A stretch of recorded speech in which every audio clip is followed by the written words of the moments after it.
আমরা প্রস্তুত আছি। আপনারা দেখেছেন মিডিয়ার সামনে এক ইনশাআল্লাহ ভাই যেভাবে তার বর্ণনা করেছেন, হাসিনা সরকার সারা বাংলাদেশের থেকে মেহনতি মানুষ, তৌহিদি জনতা, হুজুর সমাজ, রিকশা চালক সমাজ থেকে কেউকে রক্ষা করে নাই, সকলকে তারা নির্যাতন করেছে। আপনারা দেখেছেন সেই নির্যাতনের এক পর্যায়ে আজকে তারা বাংলাদেশ থেকে তারা ভারতে গিয়ে আশ্রয় নিয়েছে। ইনশাল্লাহ আমি মুক্তিযুদ্ধের সন্তান, মুক্তিযুদ্ধের প্রথমে কেন্দ্রীয় কমিটির 1 নম্বর ভাইস প্রেসিডেন্ট হিসাবে আমি আজকে দায়িত্বহীন ভাষায় বলে দিতে চাই, ইনশাল্লাহ এই দেশে কোনোদিন আর ষড়যন্ত্র হবে না, এই দেশে কোনো ষড়যন্ত্র করে টিকে থাকতে পারবে না। শহীদ রাষ্ট্রপতি জিয়াউর রহমান যেভাবে ঘোষণা দিয়ে দেশ স্বাধীন করেছে, তার ফলোয়াররা আজ বাংলাদেশে আছে। আগামী প্রজন্মের নেতা তারেক রহমানকে নিয়ে ইনশাল্লাহ বাংলাদেশের একটি গণতান্ত্রিক রাষ্ট্র সমাজ নির্মাণ করার জন্য আমরা এগিয়ে যাব। এই প্রত্যয় নিয়ে সবাইকে ধন্যবাদ জানিয়ে বিদায় নিচ্ছি। খুদা হাফেজ। আসসালামু আলাইকুম রহমতুল্লাহ। আমরা এই দীর্ঘ 15 বছর যে নির্যাতিত হয়েছি ভাষায় প্রকাশ করার যাইবার মতো না, এবং এই হাসিনা সরকার তার সঙ্গমঙ্গ লইয়া এই বাংলাদেশ থেকে ইন্ডিয়াতে যে ষড়যন্ত্র করছে, এই বাংলার মাটিতে ভারতের তাবেদারি আমরা করব না, আমরার তাবেদারি ভারতে করতে হইব। এই বাংলাদেশে যা নির্যাতন করছে, যে নির্বাচন কমিশন ভুয়া কইরা ভোট দিয়া জনগণের জানমাল নিরাপত্তা না দিয়া এবং বিনা বোর্ডে নির্বাচিত হইয়া 40%, 30% দেখাইছে, এই নির্বাচন কমিশনেরও বিচার করতে হবে।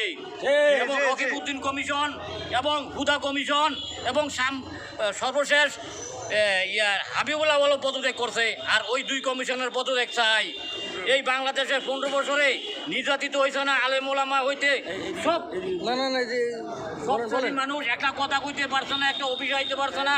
যে জিম্মা ছিল আল্লাহ আমাদের মুক্তি করছে, ইনশাআল্লাহ সামনে আমাদেরকে আল্লাহ এই মুক্তির ফল আমরা পাবো।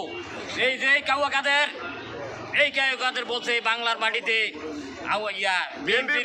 অস্তিত্ব থাকবো না, আর এসেও কাউয়া কাদের কই এখন আল্লাহ তারে এমন দাওয়া করছে, দেড় ছয়রা পলাইছে এবং তার চিহ্ন থাকবে না। আর বাংলার মাটিতে আমরা বলতে চাই এই কাউয়া কাদের চিহ্ন থাকবে না ইনশাআল্লাহ। বিএনপির নেতা কর্মী থাকবে, কিন্তু আওয়ামী লীগের নেতা কর্মী থাকবো না। এই দেশটা দুঃখত করে দিতে হবে এদের ইনশাআল্লাহ। এরা জনগণের তা লুটে পুটে খায়, জনগণের না খাওয়াই লাগছে। জনগণ বলে নাই, জনগণ এখন সজাগ হয়ে গেছে, জনগণের দেশে আছে, জনগণের দেশ জনগণ রাখবে। এটা আওয়ামী লীগের দেশ না। দেশ যখন স্বাধীন দিয়েছে, হাসিনা কোথায়? হাসিনা দেশে না, হাসিনা তখন লন্ডনে। এই দেশ হাসিনা স্বাধীন করে নাই। দেশ স্বাধীন করলে আমরা ভাই বেড়াদার, আমার মা বাপ দাদা দাদিরা করছে, হাসিনা করে না, হাসিনার বাপ করে নাই। কিন্তু হে বঙ্গবন্ধু ঠিক আছে, হে নেতা ঠিক আছে, হে কোন দোষ না, দোষ হ্যাঁ জনগণের, দোষ হ্যাঁ নেতা কর্মীদের। হের মাইয়ে কইছিল এরা আজকে দেশে জ্বালাইছে, আমরা দেশের একজন। এরা কি দেশের? এরা হইলে দেশের চোর।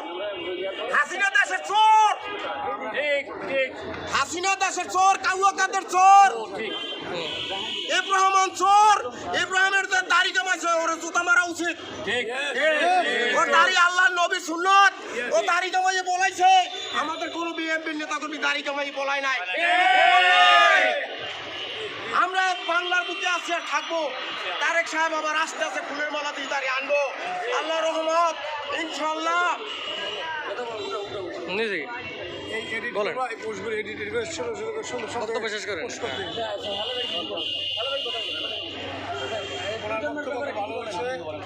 কেন্দ্রীয় কার্যালয়ের সামনে হাজির হয়েছি এই জন্যে যে আমরা মুক্তিযুদ্ধ প্রজন্ম দল, বাংলাদেশ জাতীয়তাবাদী মুক্তিযুদ্ধ প্রজন্ম দলের কেন্দ্রীয় কমিটির নেতৃবৃন্দ আজকে এখানে জড়ো হয়েছি।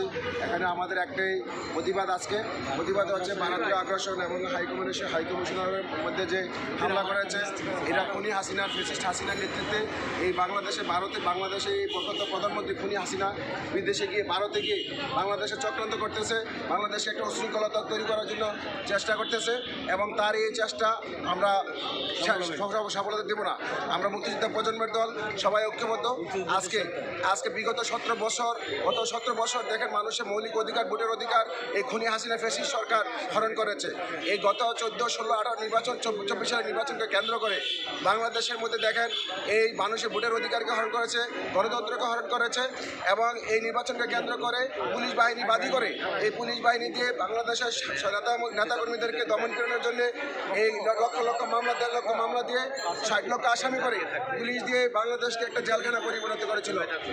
প্রিয় নেতৃবৃন্দ, আজকে দেখেন দেশের পরিস্থিতি, ওনার আজকে যাওয়া এই বাংলাদেশকে শূন্য অবস্থায় এবং ব্যাংক লুটতরাজ, ব্যাংক ডাকাতি, সিন্ডিকেট, ব্যবসায়ী সিন্ডিকেটের কারণে আজকে দেখেন বাংলাদেশের অবস্থা কি। এখনও তার দোসররা বাংলাদেশে রয়ে গেছে এবং আগের সিন্ডিকেটগুলি এখনও রয়ে গেছে। এই সিন্ডিকেটগুলি ভাঙতে হবে এবং এই অন্তর্বর্তী সরকারের কাছে আমাদের একটাই দাবি, এই দোসরদের পাচারের টাকা, বিদেশের টাকা বাংলাদেশে এনে এই বাংলাদেশকে একটা স্থিতিশীল তৈরি করতে হবে। প্রিয় নেতৃবৃন্দ, আমাদের একটাই দাবি, খুনি হাসিনা 1400 ছাত্র জনতা আন্দোলনে 1400 থেকে 1500 লোক ছাত্র হত্যা করেছে। এই হত্যার বিচার বাংলার মাটিতে আমরা দেখতে চাই এবং এতে তাদের ফাঁসি, আমরা এই খুনি হাসিনার ফাঁসি বাংলাদেশে কার্যকর করতে হবে, তার দোষরদের বিচার করতে হবে। এই দোষরের বিষয়ে বাইরের টাকা বাংলাদেশে এনে তার একটা বাংলা স্থিতিশীল তৈরি করতে হবে। আমি আমার অন্তর্বর্তীকালীন সরকারের কাছে আমাদের একটা দাবি, আগামী আসন্ন নির্বাচন একটা জনগণের ভোটের অধিকার এবং গণতন্ত্রকে ফিরিয়ে আনতে গেলে আমাদের একটা নির্বাচন দরকার। এই নির্বাচন, আগামী নির্বাচনে আমাদের যেন সুষ্ঠু নির্বাচন হয় এবং মানুষের ভোটের অধিকার ফিরে পায়, গণতন্ত্র ফিরে পায়, এই বলে আমার বক্তব্য শেষ করলাম। বাংলাদেশ জাতীয়তাবাদী মুক্তিযুদ্ধের প্রজন্ম দল জিন্দাবাদ বাংলাদেশ।